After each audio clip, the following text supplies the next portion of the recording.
Welcome to Not Your Ordinary Parts podcast, a podcast where we talk about hard things associated with the human experience with the goal of increasing awareness, growth, and healing.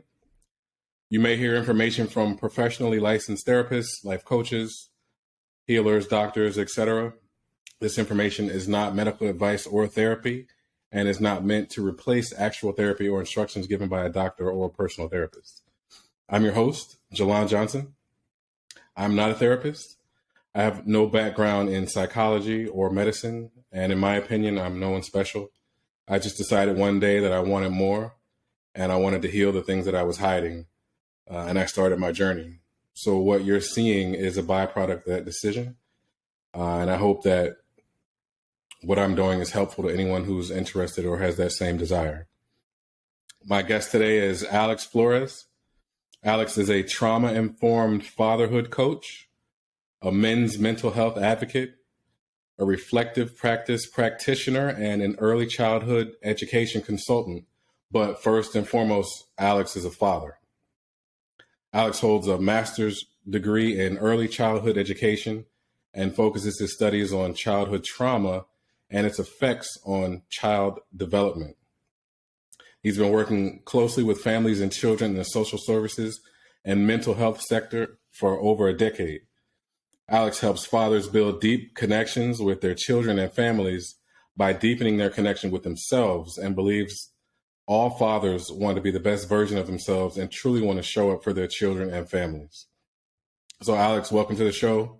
Thanks for being my guest. And to kick things off, could you tell us a little bit more about yourself and give us a little bit of background in your story?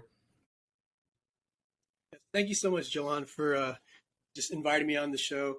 I'm much like you. I'm just a guy, just a father trying to figure it out. And I do have a background that really has helped me kind of guide and give me some direction through my own healing process and my own healing journey. So some background about me, I don't know exactly where to start. Maybe some of my professional background, how it's helped me navigate my own mental health and how it's kind of brought me to where I'm at right now. So for as long as I could remember, I've always wanted to help people. I fell into a career about a little over 10 years ago working in early childhood education. And in that, I started reflecting back into my own experiences and how impactful some of these experiences as a child were. And I've always kind of intellectualized them and just said, those are in the past. I'm okay. And just as fate had it, and this perfect storm has happened to put me into the field where I was a preschool teacher, earned a master's degree. I learned about trauma, and I was like, oh, this is starting to make sense. These are starting to make sense of my own childhood. So I kind of, in that sense, intellectualized for a very long time. And through that, my own journey of wanting to know more, why was I this kid that grew up with these challenges that eventually turned into some challenges in my adulthood? And we'll go into it, I'm sure, more later in the conversation. And so what happened is I have about over 10 years of these work experiences, working with families and children, learning about trauma, taking tons of trainings on trauma-informed care, different healing modalities, different assessments to assess mental health. I've worked in the mental health sector after ECE, early childhood education. I went to the mental health sector, specifically the maternal mental health sector, helping new moms work with newborns, helping to build that secure attachment. And what I was learning in that process is I was learning how to support families and learning how to support parents. But at the same time, I was getting an understanding of the things I missed as a child. And that started to hurt. And that started to really, really bring up some feelings and big emotions that I thought I was okay with. I would talk about them. Yeah, sure, I grew up in trauma. Yeah, sure, I was abused. Yeah, sure, I had all this stuff. But when I started to see how it affected my childhood and how it affected my development and how it affected my adulthood and the choices I've made, I started to really start making these connections. And the more connections I made, the more difficult it got. And it really led to a lot of challenges with my mental health. So I would feel there was a point in my life where most of my life in childhood, I felt suicidal ideations earliest was like 9 years old, right? So this was off and on for my whole life.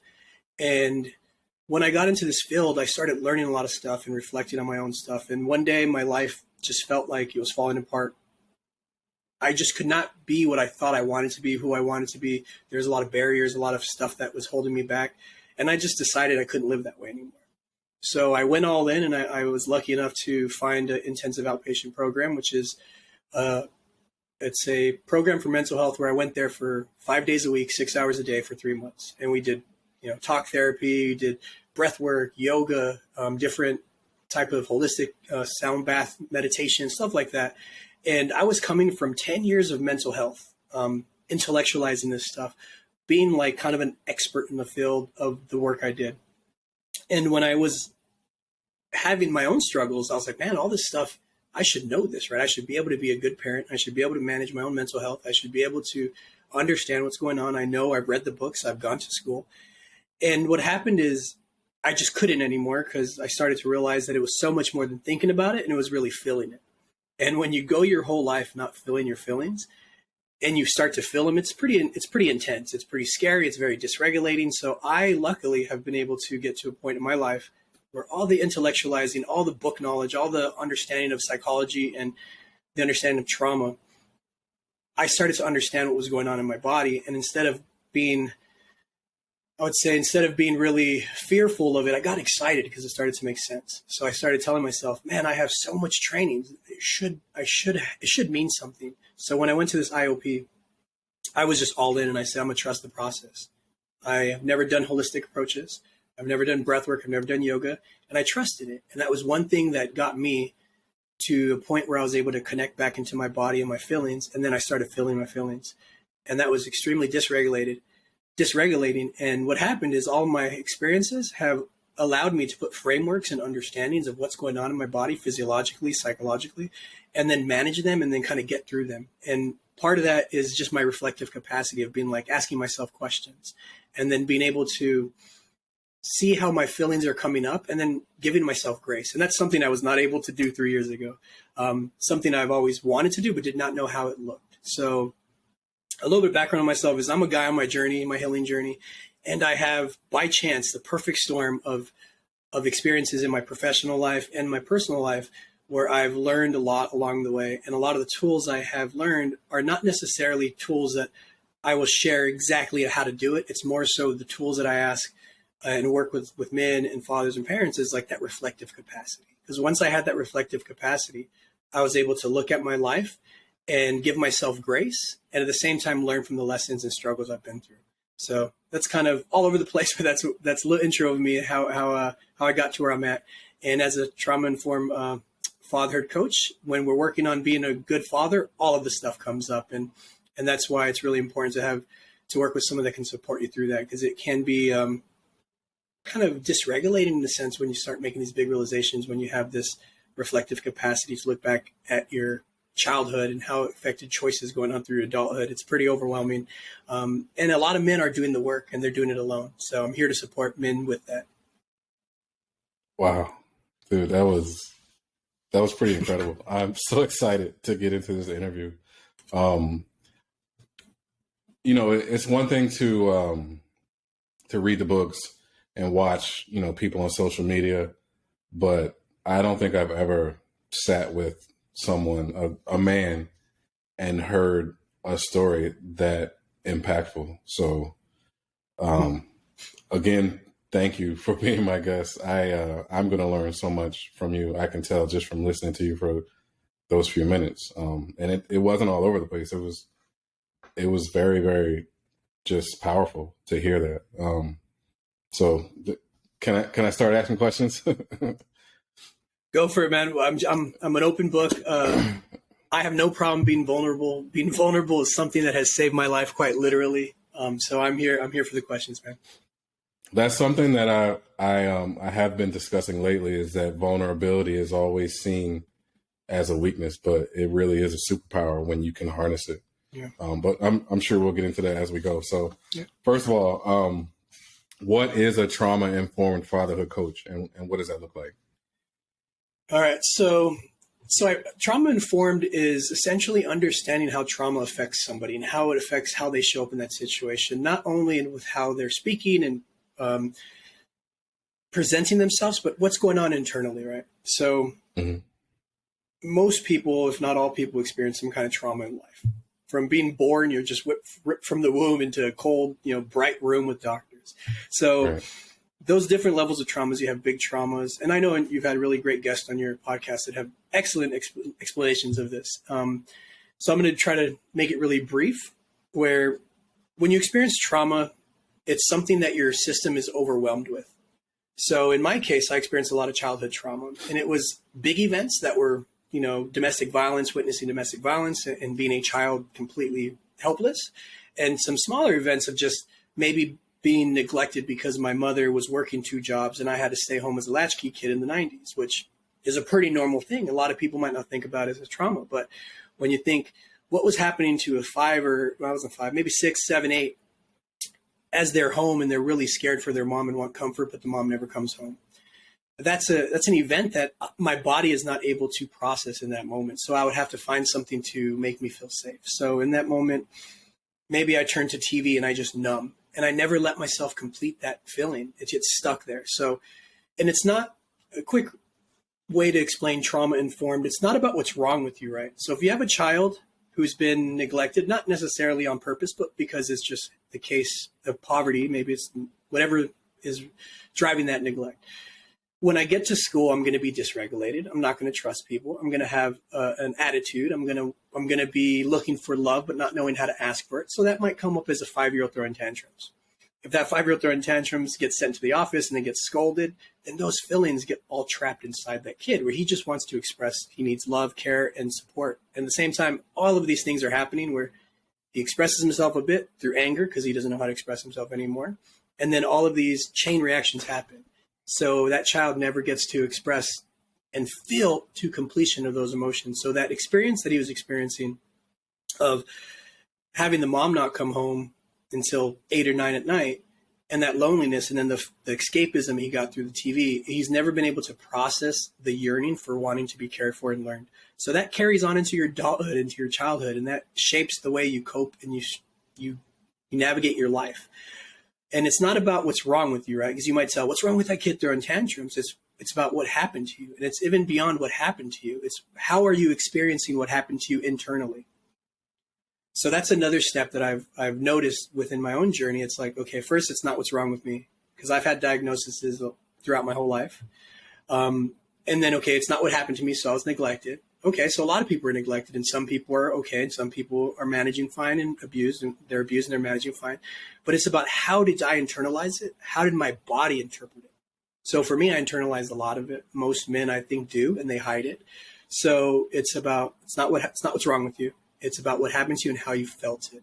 So when we have these difficult conversations around mental health and about fatherhood, oftentimes I'm talking to men that might not have made a connection with how their childhoods were and how it's affected them, and how when they want to step into being that father they have always wanted to be, they might not know exactly how to get there. And when we start unpacking those things, there's going to be difficult conversations that are coming up. So the trauma-informed part is I'm here to help guide and support men through those difficult conversations. I'm not a therapist, but what I can do is I can support men to find therapists, different support groups, different men's groups, because I've done my work and I'm continuing to do my work daily. So I'm essentially healing daily, and I'm showing and sharing some strategies with men with the awareness that this is going to bring up some hard stuff, and I'm here for it, and it's okay. So that's what trauma-informed fatherhood coach means to me. It's something that I'm still developing. It's something that I'm still building. And I really think that once men really can show their true vulnerability and their struggles, to be witnessed by another man and say, it's okay, hey, I can relate to that, is a powerful thing. And I'm not going to just be like, get over it, man. You were beat as a child. Get over it. It doesn't work that way. So that's where the trauma-informed comes. I'm gentle, but I'm also there for the man. I'm not going to be super soft, but I'm going to be gentle and accepting, and I'm going to give grace. And that's exactly what I think all human beings need. It's not just a father thing. It's not a child thing. It's just a human thing. We all need gentle love and grace, right? So I'm here for it. And men often don't get that, unfortunately. Well, yeah, that's very true. And I guess that's where you advocating because that was my next question. But I think you covered that pretty good. So you mentioned something about what happens to the kids, or maybe what doesn't happen to them as well. A lot of times when kids are dysregulated because of things that they're missing, and then their parents also maybe don't have all the appropriate tools they start to parent the way they were parented. And then we hear that saying, tough love. What, in your opinion, does tough love upbringing rob children of what they deserve? That's a great question. Oh, I can speak on that for hours. So tough love, and that particular term, it's kind of a personal term to me.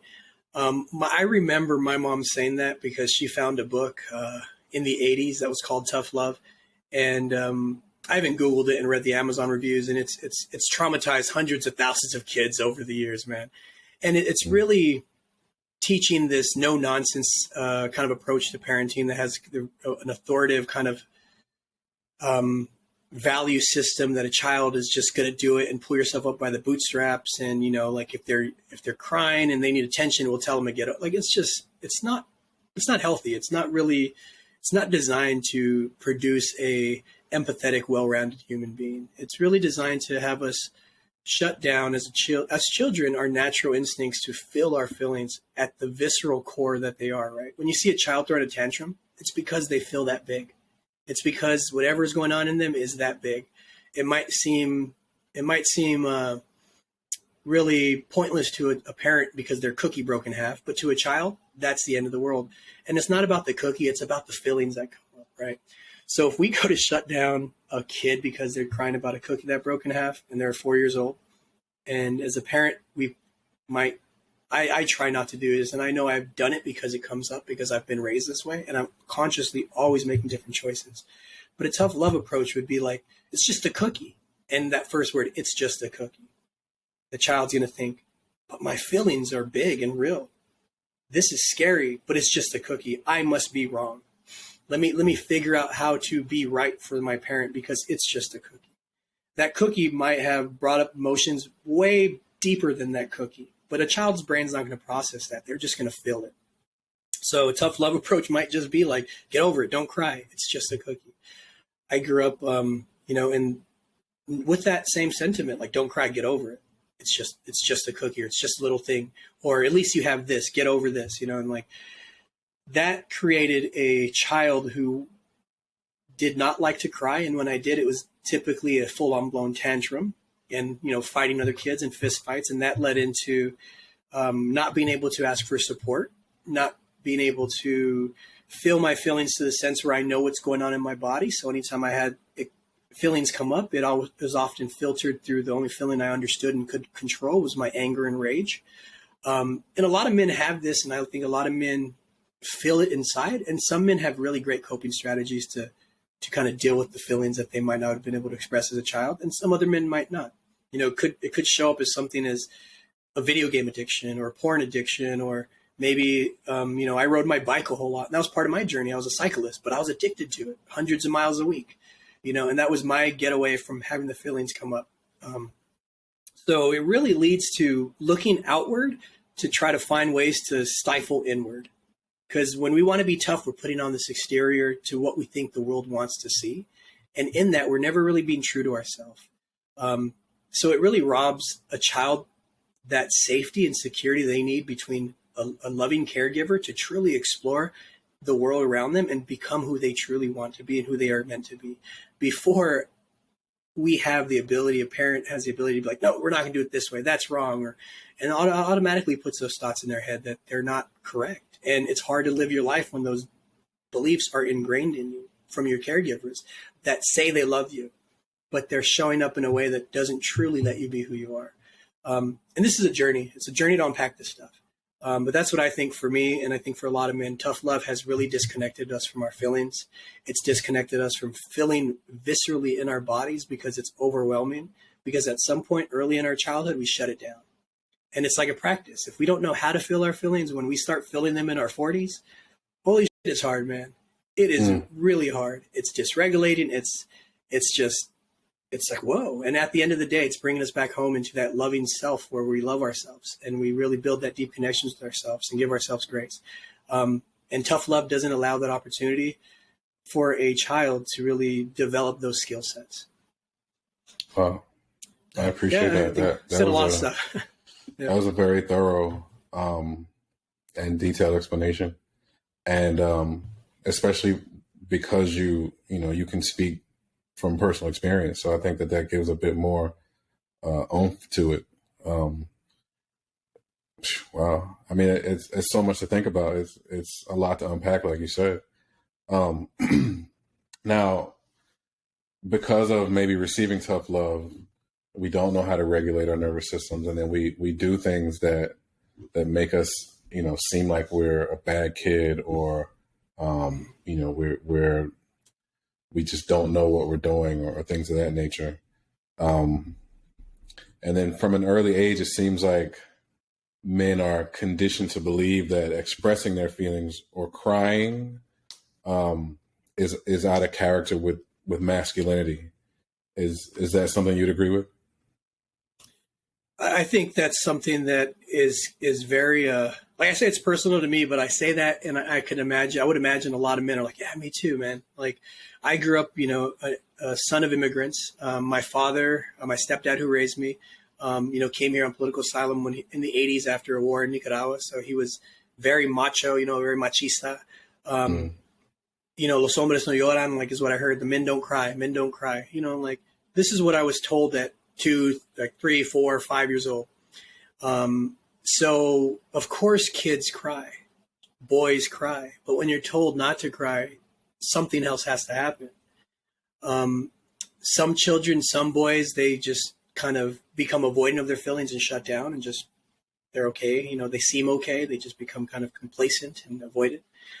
Some children, won't be able to stop their crying. Like, I was not able to stop it when I had tantrums. So that was something that did, like you mentioned, it made me labeled as a problem child, a troubled youth. I remember that was a term back in the day. Yeah, I remember that. So what happened is I was never able to express how I feel. And now as almost a 40-year-old, I'm like, holy shit, I have this ability to be eloquent about my thoughts and emotions and feelings. And it's not natural. This is not something that naturally came to me. I literally have done all the trainings to trying to train parents on how to express their emotions and build connections and understand attachment and all that stuff. So when I started applying it to myself, I started to really go, man, not crying for most of my life has been such a detriment to my own growth along the ways through my 20s. I didn't cry much. Early 30s, didn't cry much. It took until 36 until my life was falling apart. And I was like, I have to make change to go into this IOP, like I mentioned. And I just let myself cry. I trusted the process. Tears came up and I let them flow. And in that, a lot of healing came. A lot of healing, a lot of hurt that I was holding on to, I started to let go. So crying for me is something that I do very naturally now.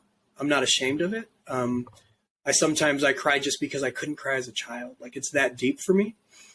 And when you tell boys not to cry, those feelings have to go somewhere. Those feelings do live in our body. It's like, you hear like it kind of comes up and people shove it down. That's quite literally what happens. So I would encourage, if a child's crying, let them cry, let them process their feelings through completion. I use this analogy, like, emotions are like roller coasters. You have your ups and your downs, And if you put your child, or if your child's on a roller coaster and you're waiting and you're cheering them on, when they're at the scariest part, you don't just start screaming at them, telling them to get off and stop. And if they do, they're going to get off and stop, and they're never going to complete that roller coaster to realize that at the other end of that side of the roller coaster, they're safe.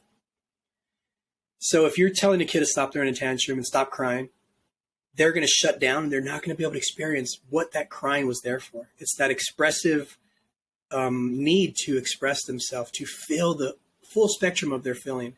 And at the other side of the roller coaster, when they're scared and they go, I got you and you got them, you can take a deep breath and regulate and then feel that to completion. And that's just doesn't happen very often in my upbringing. It didn't happen very often even in my parenting. I had to rewire my brain to make that something I understand, not just theoretically, not just because of my academic knowledge, but because I physically can viscerally feel what it feels like to complete one of my emotions through completion. Because when I'm in it, it feels scary. When I'm in it, it feels like it's never going to end. But if I can process it, and if it requires crying, I cry. So that by the time I'm done with that, I'm in a place where I'm regulated. And I can then model that for my 7-year-old daughter.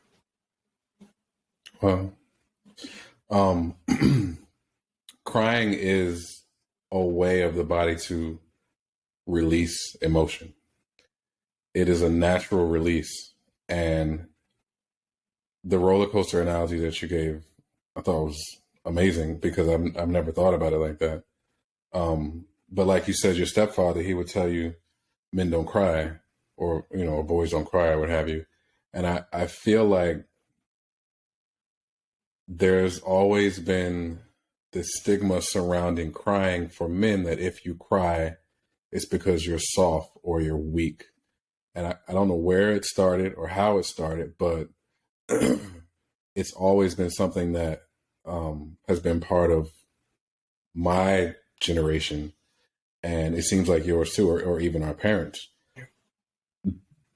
Why do you think that, where do you think that came from? I think, I don't know where it came from. And we could have all kinds of theories and make assumptions and stuff. But I do agree that that's something that boys and men culturally, at least in the culture, I grew up in Latino culture. And I can say pretty across the board, it's seen as weakness. I think young kids are changing it. Hopefully, the young generation seems to be with it. But, I think men and this idea that men have to be a certain way.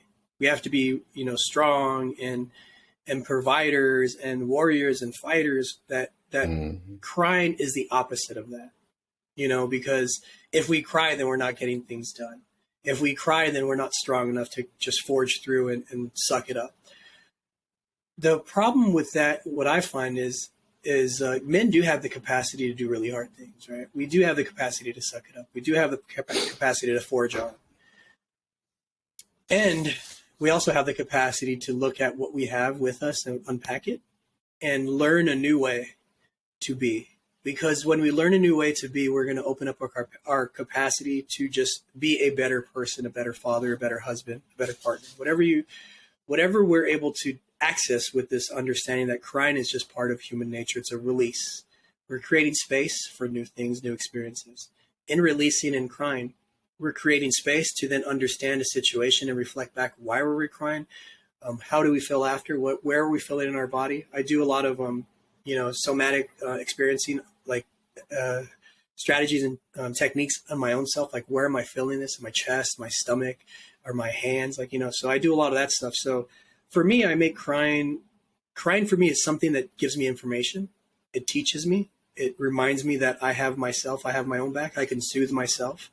And I think humans are trying to find ways to soothe themselves. As a man, we're taught that we have to be this tough exterior. And oftentimes we might be repeating patterns that we've experienced as children. And in developing that tough exterior, we're pushing the loved ones away from us. We're pushing those deep connections away because we're detaching from what we truly feel in our heart to what we think we're supposed to be, based on stifling our emotions and our big feelings, or feelings that what we deem are not manly, being sensitive. Even even saying I love you, brother, to like one of your buddies, that might make someone feel like, hey man, that's weird, Right.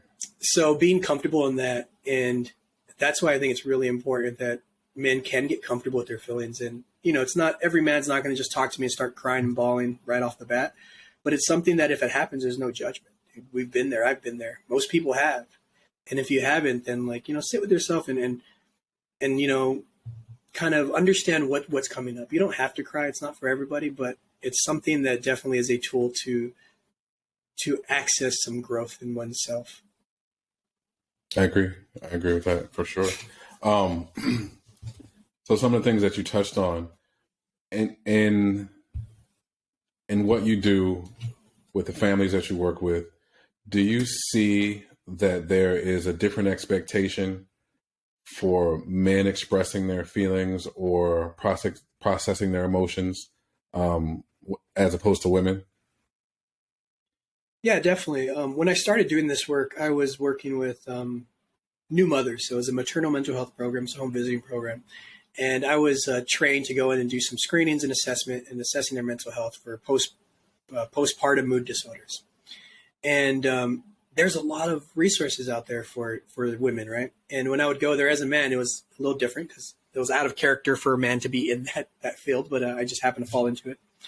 And I worked with women that were very open about their emotions, and I've worked with women that were very closed off. So I think it's generally, I can make a generalization that most men that I've mentioned and talked to are a little more closed off about expressing emotion, and women are maybe more open. And that could be kind of gender roles and way we grew up and what we see.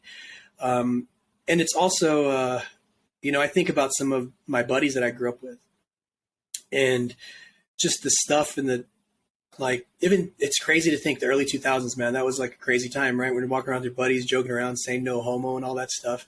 And Right. and we've grown up, we've changed, we've known more. And I think there's some men that might still carry some of that shame, and they come up with these feelings like, maybe I can be different. And in that shame that we carry, that's where the trauma informed part comes up. It's like, let's unpack it, let's reflect on it, let's give ourselves grace about it. And I think that takes a lot of work for men, where women kind of have that expectation where they can be emotional, and that's a great thing. Being emotional is not a negative thing. Your emotions try to tell you something, and when you sit and listen, you'll learn from it. And that's where that reflective piece comes from. Is I do a lot of reflecting on my emotions, my feelings, my behaviors, the patterns I'm in.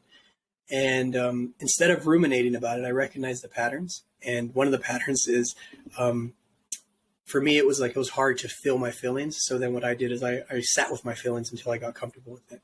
And that takes practice. For sure. Now, with some of the men that you work with, what are some of the effects that you see of suppressing emotions? Some of the effects, it could be the connection that they're yearning for, and the connection that they're looking for with their children, their partner. Sometimes suppressing their emotions is putting a cap on that little piece of information that's going to invite someone in. So when we show our emotions in a way where we can be regulated within our emotions, meaning that we're not, okay, so I'm gonna be vulnerable and share some experiences of my place. Let's go back 5 years ago when I was in the middle of my mental health journey. I was struggling. I was, as an adult, I didn't fight with my fist, but I had that ingrained in me as a child. So I would get really aggravated. And when I would suppress my emotions, I would become frustrated, and I would become irritable, and I would then, say things that I would regret to the people around me, usually people I love the most, because I was not able to understand how I was feeling. It made me uncomfortable. It made me feel irritated and triggered. So then I would do something to express that outward to the people around me, and typically it would end in harm. Harm being hurting feelings, saying something I can't take back. And then that would then lead for me to go, man, it's all my fault. I have shame. I'm feeling guilty. I should know better, especially for me, because I have all of this knowledge background in the books, right? I'm like, why is this not working? So what happens is when I'm seeking, or when a man's seeking that connection, but they're not expressing their emotions, the emotion that's on top, that's hiding that emotion, is going to come out. Some people might fake a smile for their whole life. Some people might be aggressive assholes for their whole life. But what's happening is it's limiting that deep connection with others. And in that deep connection with others, we often find out a lot about ourselves. We deepen our connections with ourselves. When we deepen our connections with ourselves, we have to feel our emotions. We have to understand what we feel. And I wouldn't say understand it like analyzing it, but we have to understand what we feel is normal and it's safe. And give ourselves grace for what we feel and let ourselves go through it. So by shutting that down, we're literally, shutting half of our capacity off to be the partner we want to be, the father we want to be, the man we want to be, because we're limiting ourselves. With opening up your capacity to feel and express your emotions comes so much more. Deep connections with yourself will lead to deep connections with your partner, with your child. You'll see shifts at work because you'll show up more authentically. When you show up authentically, life gets easier. You stop wearing a mask. I take my mask off about 3 years ago, and I was like, holy shit, man, this feels good. Because now I have the capacity to navigate my emotions so that I know I'm not going to go and lash out and say things to my loved ones that I might regret. And I say that so openly because I now recognize all of the stuff I did was just coping strategies to survive, right? And now I know that I did that and I can change. And I've done the practices to change, the breath work, the reflective practice, the meditation, all that stuff. And everyone's healing journey is completely unique. So one of the biggest parts to get that healing journey is feeling your feelings. And I know with you, what I've seen is this, you're feeling it, right? You're in the middle of it. And when these feelings come up, you want to reach out for some support. And that's awesome that I have this opportunity to talk to you. So. Great, man. I appreciate that explanation. The next question that I wanted to ask is, what is toxic masculinity? So, I'm not sure. I know that term gets a lot. It's like a buzzword. It's a lot of different people. Like, it seems like a lot of men are against it or for it. It's just crazy, man. Like, I don't use that terminology. So I was like, okay, how can I explain this? And I'm not sure if my explanation is going to be something that is correct. It's just my take on it. I grew up in like a machismo culture, and my dad was a machista, like, don't cry, men are tough, men don't show emotion, don't show weakness. And in that, I learned that in order to do those certain things, I had to shut down parts of myself. And I know people use the duality of feminine and masculine. I'm not really versed in that, but the parts of us that we shut down often are the parts that we need to then like kind of navigate and regulate certain areas of our life, typically relationships, deep relationships, and nurturing relationships. So when we shut down certain parts because we have to hide our feminine side, which people might say as like our sensitive side, our empathetic side, our caring, loving, nurturing side, we have to shut those down in order to be men, in order to step into what we saw men as examples growing up, right? Like my dad was a freaking, I used to talk about him like I was so proud of him. He was shot 16 times in the war, and like he has all these gunshot wounds. And I was like, yeah, that fucker's a Rambo, like I really, really looked up to him like a superhero. I look back now and I'm like, holy shit, man, he's taught me a lot of negative coping strategies. He also taught me some good stuff, but at the same time, I looked up to him as a model of a man. That doesn't fly in 2020, right. And if I hold on to that, like, but I'm masculine, I'm a man, I have to be this way, I'm limiting myself to so much more capacity of my lived experience and of my life, right? We have feelings that are like a roller coaster. Roller coasters can be fun. People go to Six Flags and Magic Mountain all the time, and you don't get scared out the first drop and get off. You ride it out, and then you're scared and you get off. You're like, exhilarating. When you can feel your feelings because you take away that toxic masculinity where you don't have to be this tough man, and you allow yourself to have fun with your feelings and feel them and express them and let them go, it opens up so much more, and it changes your whole paradigm of what it is to be a man. And that's where the strength and vulnerability comes in.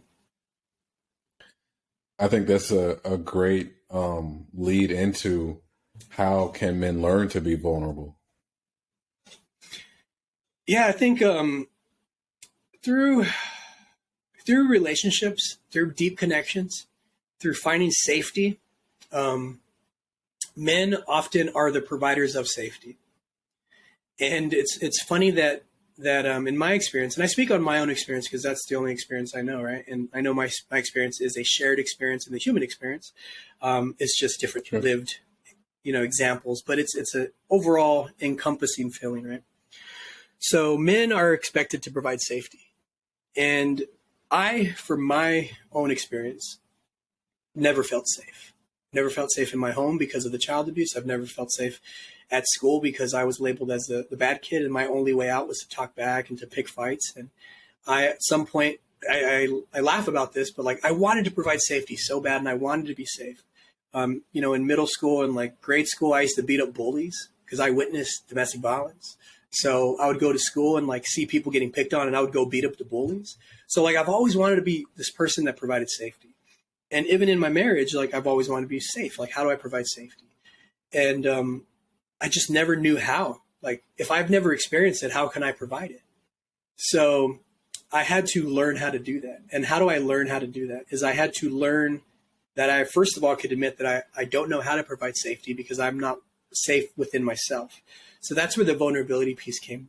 I had to go through the process. I went to therapy. I went to the IOP program where I was, sitting in group therapy and sitting with therapists one-on-one. And I was letting my anger out. It started off with anger. I think back to the that one moment where I was so dysregulated. I was like crying and angry and like pissed off at the world. And a therapist sat across from me and she looks at me and she says, Alex, you have every right to be fucking pissed off. Everything that happened to you fucking sucks and you did not deserve it. And I'm over here like, what the, like, what, really? Like, really? I've been in therapy for 15 years off and on and never had a therapist do this with me.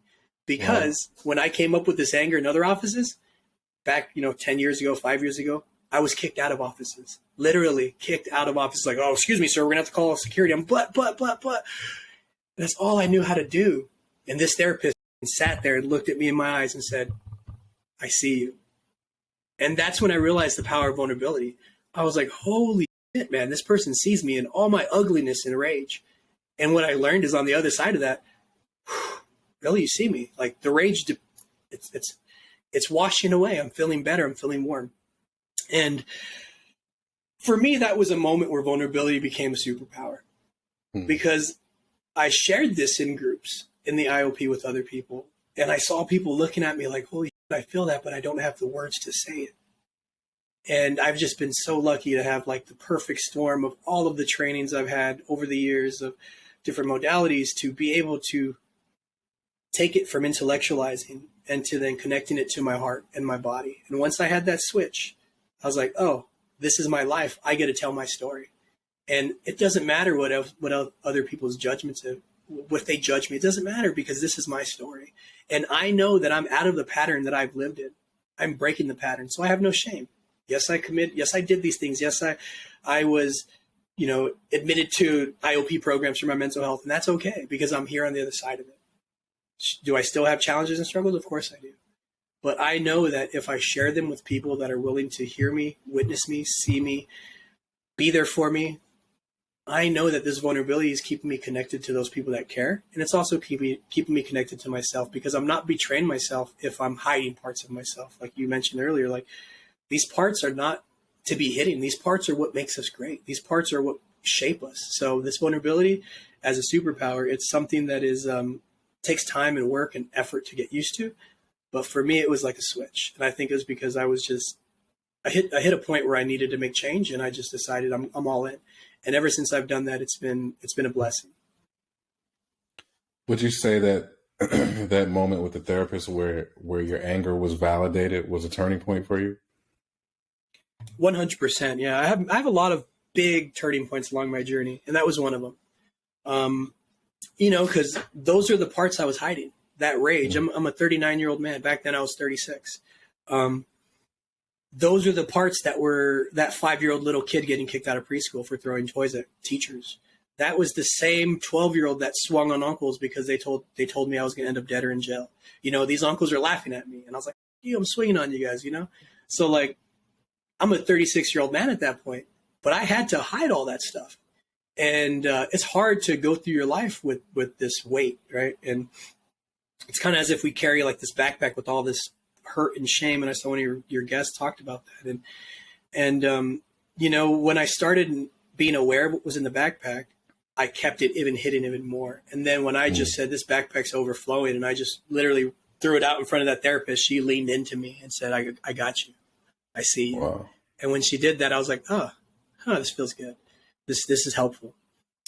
So after that, I was completely all in group therapies, men groups, support circles, like just anything I can get where I am able to share how I'm feeling and then also acknowledge and validate other men, because I think I'm very blessed to have the words to express myself, man, because I've gone 35, 36 years of not being able to. And at one point it just clicked. So yeah, it's definitely one of the biggest turning points in my healing journey.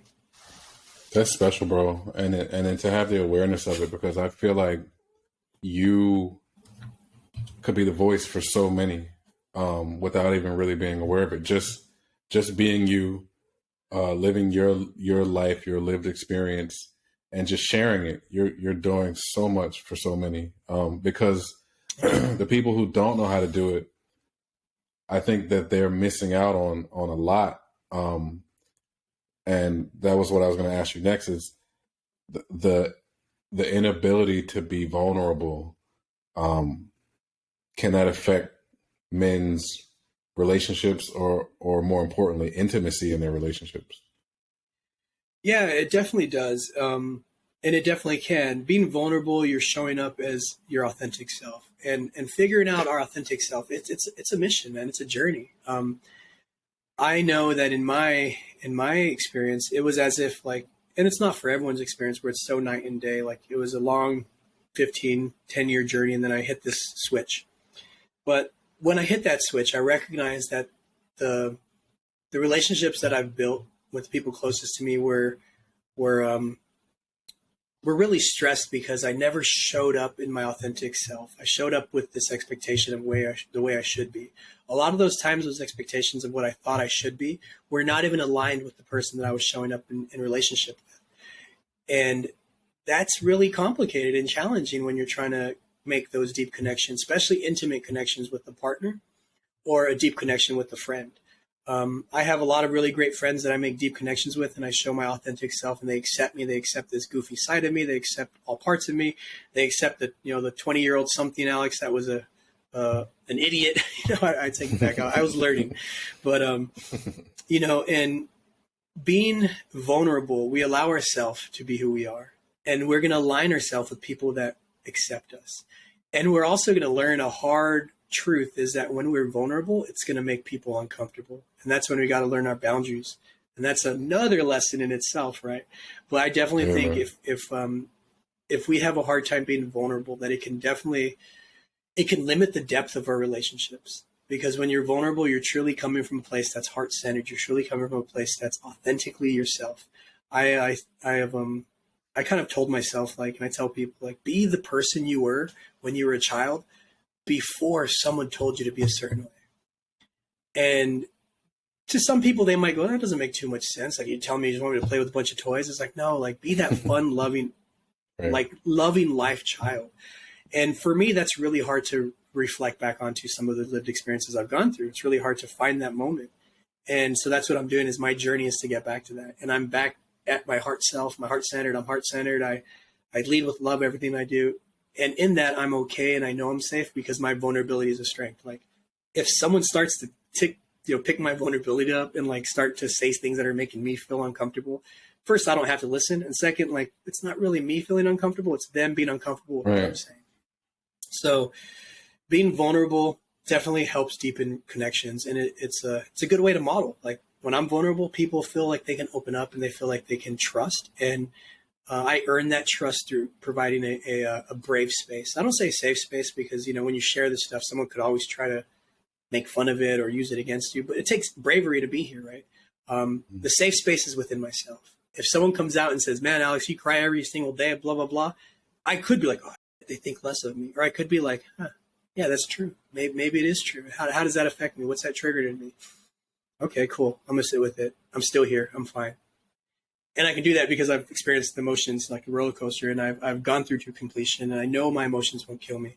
So now I don't fear that deep connection with somebody. Now I don't fear that deep investment with someone where I can be a vulnerable person and trust that they're going to hold that for me. Gotcha. That's special, man. That really is. I learned, I think it was my last session with my therapist, that when we're 100% authentic, feeling, that we are vulnerable, that could be referred to as being in self energy. And that is why it feels so good, because you're completely 100% being that little child that, you referred to before someone told you to act differently. Another question I wanted to ask was, the inability to be vulnerable. You talked about how it can affect you in relationships, in intimate relationships. How about as a parent? What are some things that you see that men who aren't able to go deep and be vulnerable and express themselves, how does that affect their parenting? I mean, it definitely can affect parenting. In my experience, I went to school to be a parent. I have a master's degree in early childhood education. I was a preschool teacher. But when it came down to parenting my kid, all of that knowledge in the world, and it was still difficult. A lot of the times is because my body wasn't regulated enough to use the strategies that I teached and I taught. So I had to get with my own vulnerability and to let my ego aside and say, yes, Alex, you have all this school and you have all this knowledge and technical understanding of theoretical child development theories. And you're still struggling and don't feel as if you're being the best father you can be. So that's vulnerability. That's being vulnerable with myself. Because I worked really hard for my degree. I mean, I also, I was a special education kid growing up. I was a kid getting kicked out of schools, and I went back to school and earned a master's. So I held on to that with pride. Yes, I figured it out. I'm going to give my kid a better childhood. And when I wasn't able to do what I thought I was supposed to do, then the questions started coming up. And instead of just putting my head down and grinding through, it took vulnerability to recognize that I was going through some mental health issues and I needed to get support. So if I didn't have that vulnerability to ask for help, my relationship with my daughter wouldn't be where it's at today. We're still working and building a strong connection and still repairing some of the mistakes I've made along the way. And being able to acknowledge that is the vulnerability that I need to then say, okay, I've made these mistakes. How do I move forward? How do I provide space for my daughter to trust me again?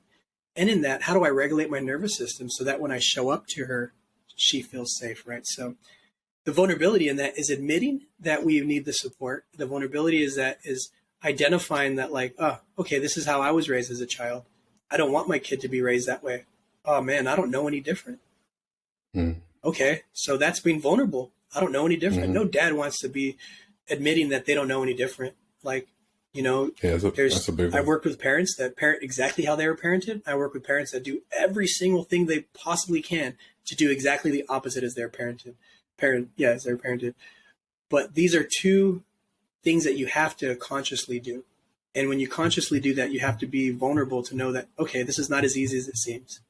So yeah, I think being vulnerable with your child. When I make a mistake, I tell my daughter, she's 7, hey, Eleanor, let time pass. Hey, Eleanor, I apologize. I was a little frustrated at that. I just want to apologize and know that I'm going to try better next time. What is some way I can support you through this? My parents never asked me this type of stuff. That's strong, bro. I think in the process of doing that, you're also reparenting yourself. So not only are you giving your child something that you never got, but you're also allowing your inner child to feel the feelings of getting it through Eleanor. Yeah. That's strong, bro. Yeah, reparenting yourself is a huge part. There's so many different modalities that I pull from and I use in my personal practice. Reparenting is one of them. And you mentioned nervous system regulation through breath work, yoga, different somatic strategies. I do a lot of that stuff. I do a lot of intuitive stuff. And what that does is that lets me build my capacity so that when I'm with my daughter, my default setting is my trauma upbringing of being this certain way. I have to override that. So that's where my daily practice of breathwork, yoga, stretching, intuitive body movement, journaling, all that stuff, all the stuff that therapists tell you to do. Believe me, it works. Took me a long time to realize it, very, very long time, but it works. So that's my being vulnerable, recognizing that that's what I need to do to show up best for my daughter. That's great, man. She seems like a lucky girl, bro. She really does. Thank you.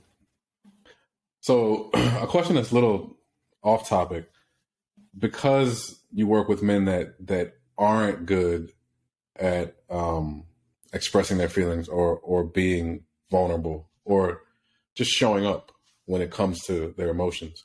What are some ways that you see men express their feelings without words?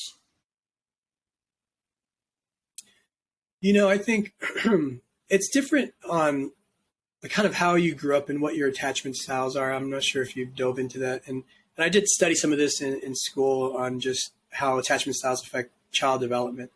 And it definitely does.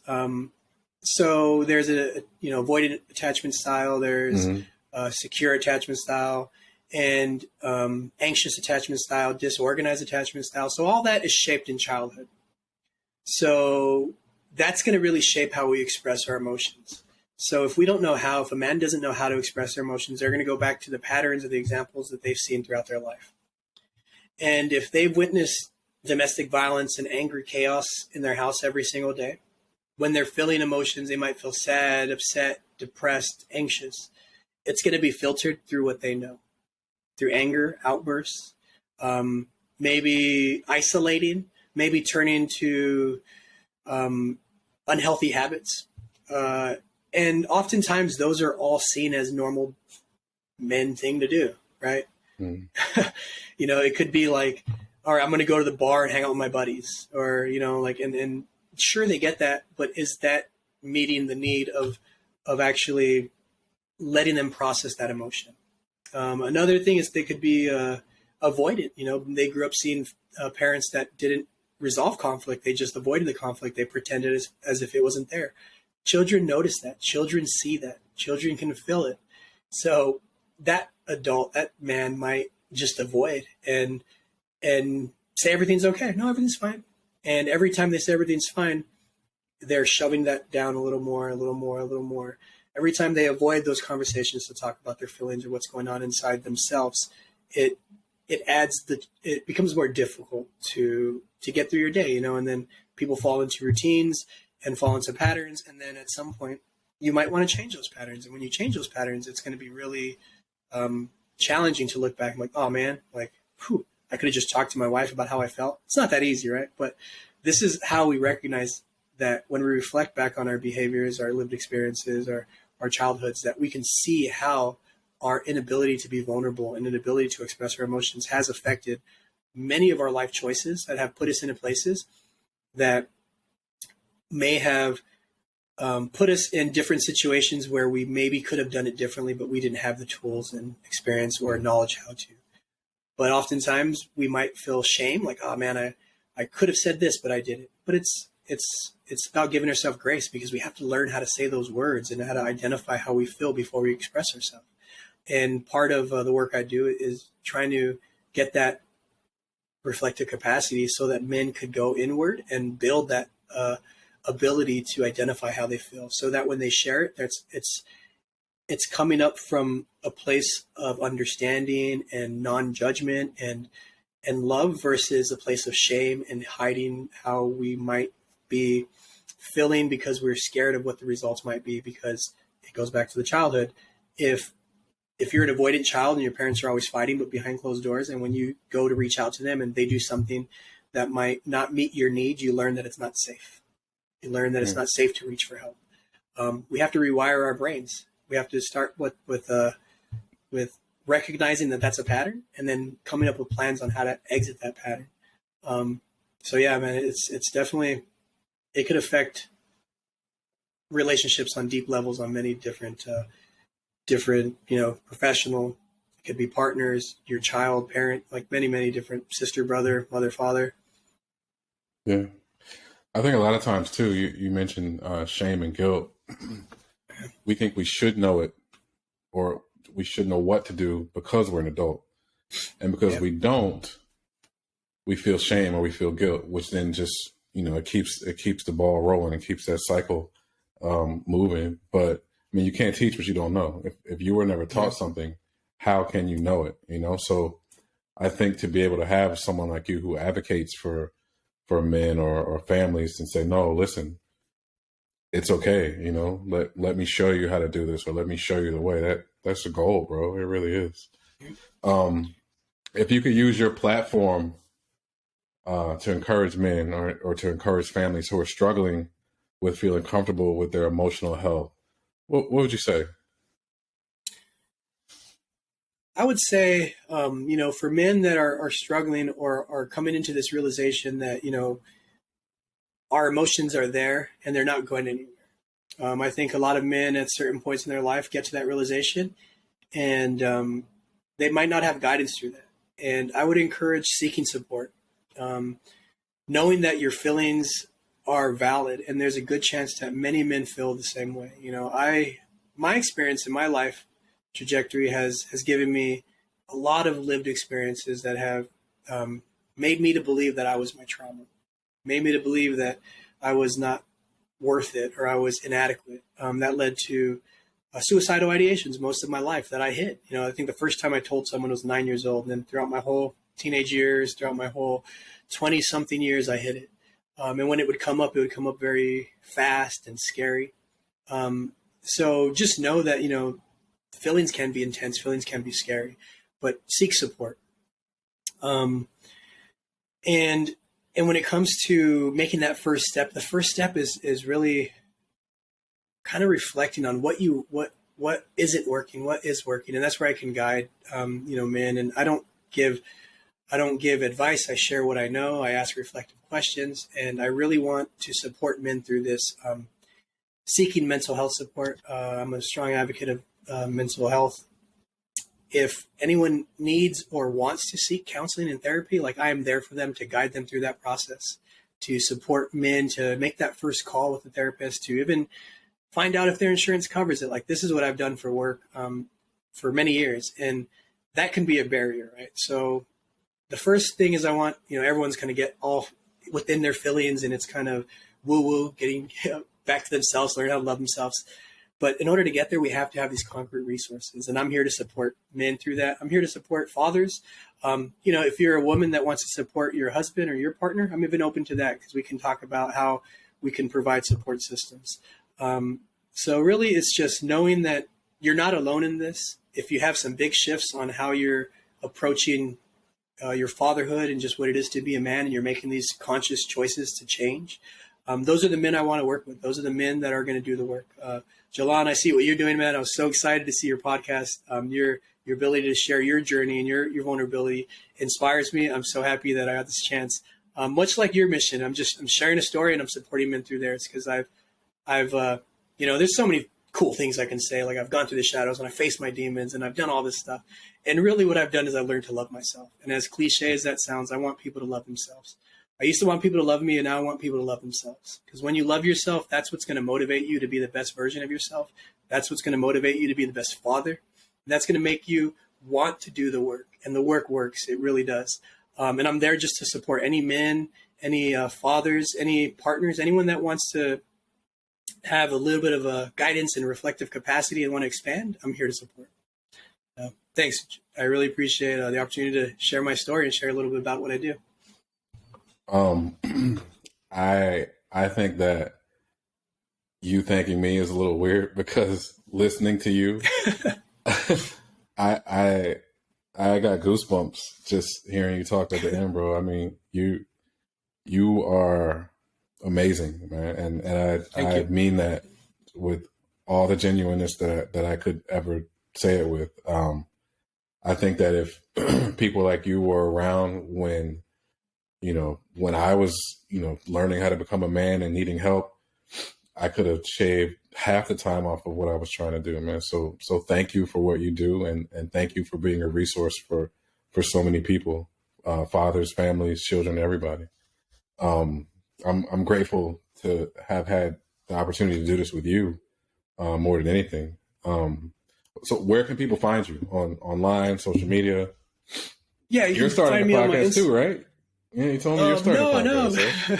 I would love to. It's one of the things I was like, I have a lot to say, but I think that's what I admire about you is you just did it, man. You're doing it. So I'm so happy to kind of be on while it's fresh, But I would like to just get my word out. I have my Instagram. It's Yo Soy Alex Flo. That's Alex Flo FLO. And my website is afreflectiveworks.com. I offer trauma-informed fatherhood coaching, early childhood consulting, just free consultations. If you have questions, man, I'm here to help, here to support you. Anyway, you want to reach me, so it's Yo Soy Alex Flo on Instagram and afreflectiveworks.com. Okay. When I post, I'll add all your handles on your website as well. But I just wanted to give you the opportunity to let everyone know. So, yeah. Brother, thank you so much for this. I hate to have to wrap it up, but man, I feel like we could talk for days. But I feel like what you said was enough to really sustain someone and help someone to get the ball rolling if they're struggling and if they needed a little bit of motivation or that push. So thank you for doing this with me, Alex. I'm so grateful. Again, I'm grateful for who you are and what you do, and to have this opportunity to talk with you, it means a lot. So thank you so much. Awesome. Thank you so much, man. Maybe we can do it another time. I'm looking forward to see all the other podcasts you put out, man. All right, brother. Sounds good. All right. Thank you.